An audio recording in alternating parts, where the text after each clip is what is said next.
couple of strengths when we're talking about this Colts team.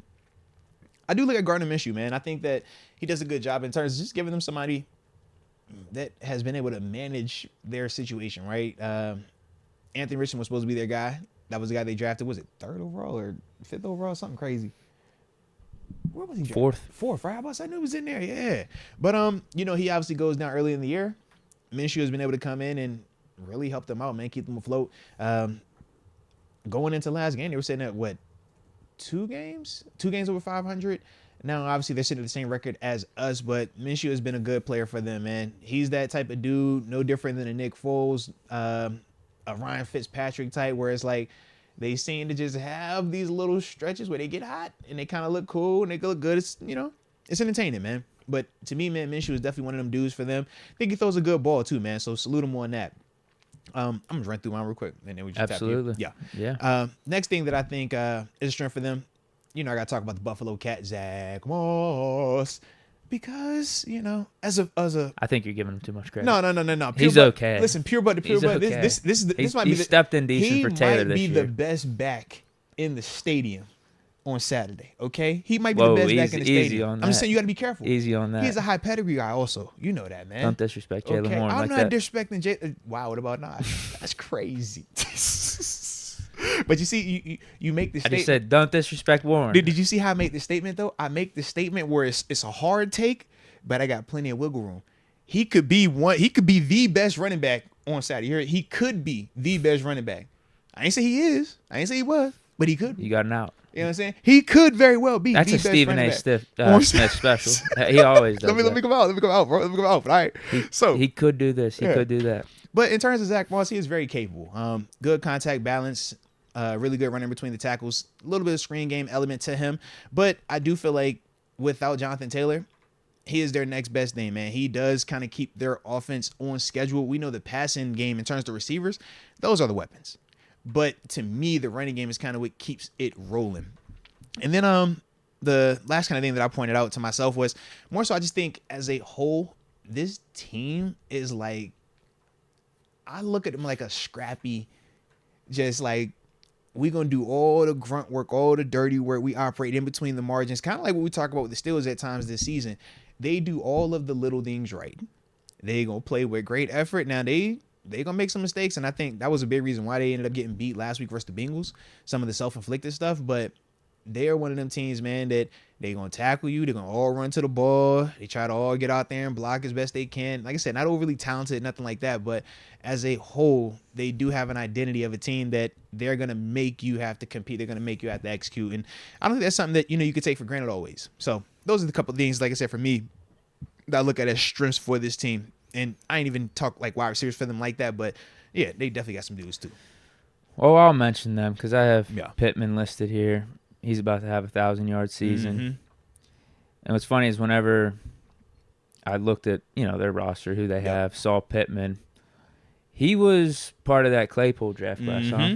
Yep. And it just took me down memory lane where, after the first year or two, you ask anyone, they're taking Claypool all day, every day over Pittman. Like it was like we stole Claypool close in the second round. All these other receivers just not as good. A lot of the other teams reached. Yeah. Pittman, one of them, is like, all right, he's good, but Claypool's got all the upside. Mm-hmm. Mapletron, he's going to be the next Calvin Johnson. Mm-hmm. How the tides have turned. Wow, how the tides have turned. Because Pittman look good, bro. He's good. Yeah. He's like consistent. Ain't going to rush out. He's really solid. Yeah. So he's their number one. And then Josh Downs, we mentioned him. Mm-hmm. Good rookie receiver, has like 600 yards. Alec Pierce, he's really fast. I thought he would be better in the pros up to this point, just as a whole from like production standpoint. Yeah. But he's still good. Like if that dude's your number 3 right now, number 2, 3, I don't know how they do the hierarchy over in Indy, but Downs does have more yards. But I also wonder too with Pierce, not just that he's still young, second year, but the quarterback situation, how much of it has affected him in terms of just where they were going to be at this year, because they were supposed to have obviously Richardson, who's a very different type of player. Yeah, I wonder if he gets more or less yards with Richardson, because Richardson would obviously be running more. Right. But I think of just like the extending of plays too. Speed, cat, man, them type of dudes are the ones he's like, all right, they could really start to hit you something. But But I like Downs too, though, bro. Those offensive weapons. He's a good player. Pittman's the highlight, I'd say. Mm-hmm. But then you even mentioned Zach Moss. I'll give him a little bit of credit. It looks like the way he's playing, it makes it look like that Jonathan Taylor contract is embarrassing. That was a terrible decision. But that's because he pure blood. You know how that go, bro. If he came from another team, he's not. He's not better than Jonathan Taylor, but you're getting decent production for him at like 1/10 of the cost. Like you surprised, bro. You like I said, man, we ain't drafting you up there. I think you're surprised, actually. I'm not surprised. No, man. He wasn't like that. He was good though. Remember, it was to the point where he was playing more than Singletary, and we was like, "Yo, Singletary is technically like the better." What happened with him? Was it injuries up in Buffalo? Put that ball down, man. Okay. Yeah. Mm-hmm. And the Colts do that. We'll talk about that in the weaknesses. Mm-hmm. So offensive weapons, I think they got a solid group. Yep. D-line, pass rush, not bad. They got a little four-headed monster, and they got good size in they up in the trenches, man. Like they got big. Like you don't see there's an undersized D tackle, undersized D and quick guy. Like nah. Each one of those guys. They passed the eyeball test. Yeah, man. Each one of those guys got like at least 5 or 6 sacks on the season. It's not like any of them have double digits, but each are like doing that good part on their own. Yeah, you respect them. And then last thing I'll say for strength is they're like us. They could take the ball away because they're actually tied with us in turnovers. Yeah. That they force. We have 21. They have 21. That's tied for 7th in the league. Yeah. And that's always going to be a good thing when your team can take the ball away and get some splash. Gives you a better opportunity to win. Absolutely. What they call them? Opportunistic. Yeah. Sometimes you need that, man. Create that splash, man. That'll make your defense look a lot better. I'll tell you that. Sure, we benefit from that at times, too. So, yeah.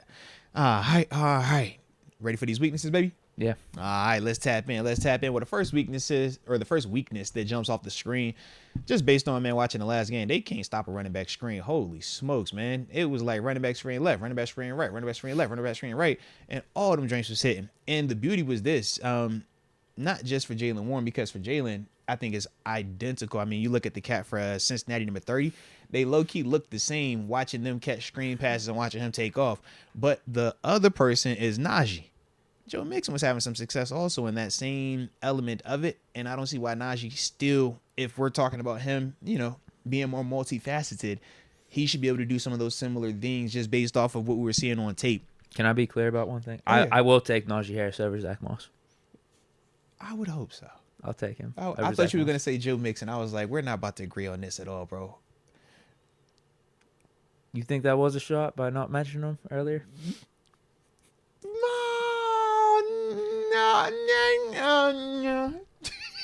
No, it wasn't no shot, bro. You straight.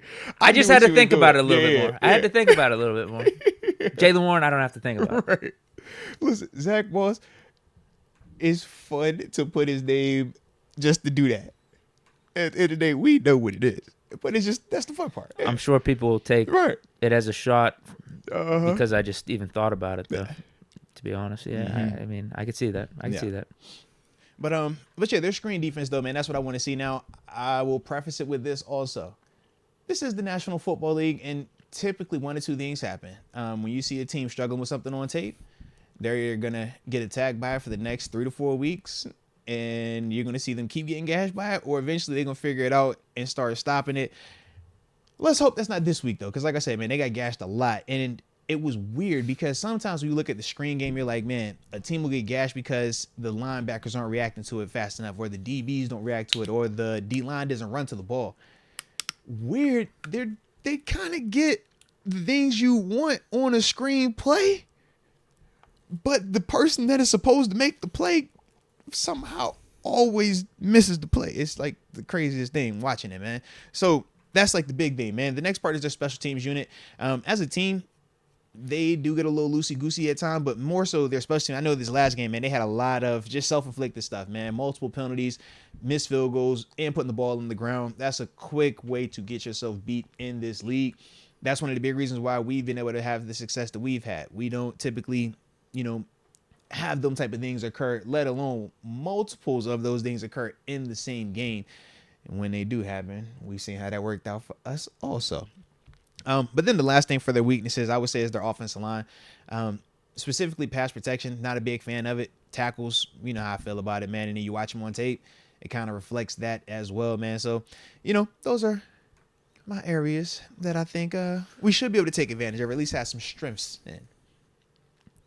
So, first, I got turnovers. Mm-hmm. They turn the ball over a lot. They get the takeaways, but they also turn it over. A lot on the ground, a lot of fumbles. Mm-hmm. And it hasn't been Zach Moss. 0 fumbles for him this year. So maybe he's due. Shout out. Maybe he could take some of that Buffalo energy into this game and put one on the ground for us. I would appreciate that. Yeah, 11 fumbles, 20 total turnovers. So if we get 1 or 2, I mean, obviously that's going to help our chance of winning. 11 times this year? What? They put it on the ground 11 times this year? 11 fumbles. Yeah. So if we could take advantage of some of the opportunities they're going to give us, because I think Minshew's going to throw 1 or 2 into harm's way, for sure. He does keep it relatively clean. I think, doesn't he only have like 9 picks on the season? I think so. I think we're going to get a chance or 2 there. And if there's a ball or 2 on the ground, we got to pick it up because Arizona game, we had the momentum going on offense. I think it was coming off of a series that Mitch threw that touchdown. Yeah. No. He didn't throw a touchdown. Didn't we get a touchdown middle of the Arizona game to like start coming back a little bit? Or I might be wrong. I might be completely wrong on that. Mixing the games up, yeah. I might be, but Arizona put 2 on the ground. Yeah. When I thought the game was still in balance, and we didn't pick them up. Like we got to make those splash plays. Gonna help us win. Because if we don't turn the ball over, we can get 1 or 2 takeaways. Like I wonder what our win percentage is whenever that type of stuff happens. It's got to be like damn near 100%.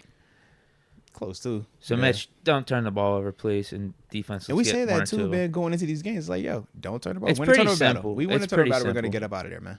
And luckily in this matchup, the Colts are prone to turning the ball over. So that's one of their weaknesses.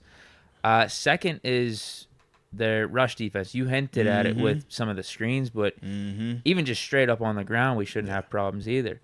Over the last talk to him 7 games, they've given up over 100 yards on the ground. Last 7 games. And then 10 total games they have on the season of giving up over 100 yards. That's a lot. Just for context, that's a lot, baby. That is a lot. So even though they have that little D-line, those 4 guys on the D-line that pretty decent in pass rush, I think they could be had on the ground. So the formula is pretty simple. It's very simple. And I equate this going back to last year, 2022, against Carolina. Mitch, take care of the ball. Looked up his stats. He was like 17 of 2020 or 17 of 22. 180 yards. No touchdowns, but also no picks. Didn't put the ball in harm's way. Also had a rushing touchdown. Yeah. Jalen Moore, Najee Harris, the whole run game we combined for over $150. Yeah. Najee and Jalen both had touchdowns each. That's all I need in this game. And we get out of the stadium. No. Probably win by at least a touchdown, maybe even double digits if we do that. Honestly, man, we know what it looks like. We know what we need to do, and that's the beauty of this week right here as well, man. It is really simple in terms of what the ask is. I'm just glad that we got the full week to prepare. Because with that, I'm anticipating seeing a different version of this team come out. Not the version that we saw on Thursday night where, like you said, we had some weird stuff happening. It was Thursday night football. I just think that Saturday should be a little bit better. I think offensively, hopefully we see a little bit better version of them as well, man. And then last thing for weaknesses, I have no elite star power. Yeah. Pittman's nice. Some of their offensive weapons are nice. Zaire Franklin, he's a good player. It don't hit good player. Like Kenny Moore, good player, but good too. Don't hit like Minka. Yeah. No. Yeah. Brent's he was listed on the injury report. I thought he was a talented guy coming out this year. Quiddy Pay. Yeah, like these guys are good. These guys are Buckner, good. like they're good players. Yeah. They got a solid unit. Like you said, they play as a team. Yeah. But in terms of star power, in terms of guys that scare you, I think their biggest name is Quentin Nelson. Like that's their guy. Yeah. And he's been fading a little bit. Yeah, he's been a little inconsistent, man. And luckily, they don't have any tight ends with talent. I know I disrespected Trey McBride a little bit, but like you said, 2nd-round pick, Hunter Henry, we know what he can be when healthy. I was about to say, listen. When healthy, he can be good. Mo Cox has been out there for multiple seasons now. We know who Mo Ali Cox is. He look like a power forward, okay? Will Mallory. We know what that is. That should not surprise anybody. That should not come in here like, Deke. We know what that is. We know what they are. It's big. It's going to box you out. It ain't routing you, though. It's just big and going to box you out. Now, we're capable of making some no-name people stars. We are. I know. We shouldn't overlook that. I know. But this should be a better matchup for us. 1,000%. Much better matchup. And specifically versus our linebackers. If we're talking about not going with or not utilizing Michael Walker as often potentially, these type of tight ends feel a little bit better, bro. And then Gardner Minshew. Yeah. The thing I was worried about that, and I was saying this yesterday, my first key for the defense is stopping their run, make them one-dimensional. We hinted at that throughout this podcast. And make Minshew try to beat you. The thing I'm worried about is Minshew is the type of player that if you say, hey, beat us, our defense is capable of making him look like a Hall of Famer. It's very possible. With this array of receivers, like that's what worries me a little bit. They start protecting. Like if Minshew does have to start slinging it out. They say he block him just long enough. Those symptoms, they cleared him out the protocol, both of our guys, but they just a little. I could see some bad plays from Pat P and Levi Wallace. If we just watching Josh Downs Minshew sling it out, sprinting up the sideline. We looking at Alec Pierce dancing to it like yeah. Don't do that to us. Please don't do that. We won't do that on Saturday. I think you do still need to stop the run though. It starts there, because the problem is this: we don't want to have this debate of we really can't stop the run out of this formation, but we're sticking with this formation because we were about to pass, and now we're worried about Minshew. Yeah, let's stop the run first and see what Minshew's got. I would much rather see if Minshew can do it. Even I know he's capable of it. Just, on a given day. Yeah, much rather take our chances on that one, I think, because that run game will hurt you, man. It'll be a good game. Like this, Colts, despite Richardson going down, they've been able to stay afloat. They've been a solid team. So this is gonna be a good game. Yeah. I don't think it's gonna be necessarily a blowout either way. Nah. Max points differential would be like 10 points. Yeah, I think it's a good matchup for both squads. Like I said, if I'm an Indy fan, I'm feeling good. I'm hype about it. I'm like, yo, this is a bounce back, man. We just got whopped over the head versus the Bengals, the backup quarterback. We should have looked to see if they were saying fire whoever's in, all the people over in Indy. Steichen. Yes, they lost to the Bengals. They just hired him, and he's an offensive-minded head coach. So never mind. So he's good. He's in the good graces. He's good for a little bit. His quarterback was hurt too. Our quarterback was hurt. I ain't seen it. Okay. I like it. That's a good question, though. You mentioned Richardson being hurt. Do they have a better or worse record with Richardson right now? I think they have more highlight plays. You can make a case for worse, though. Probably is a better fantasy player than Minshew. But he probably turns the ball over more. Yeah, I don't know. I think it's a good question. They were doing all right with Richardson. Weren't they like 2-2 with him? Bro. Before he got hurt? Yeah, but he was doing all right. Games. Think about how much has changed from our first 4 games, Yeah.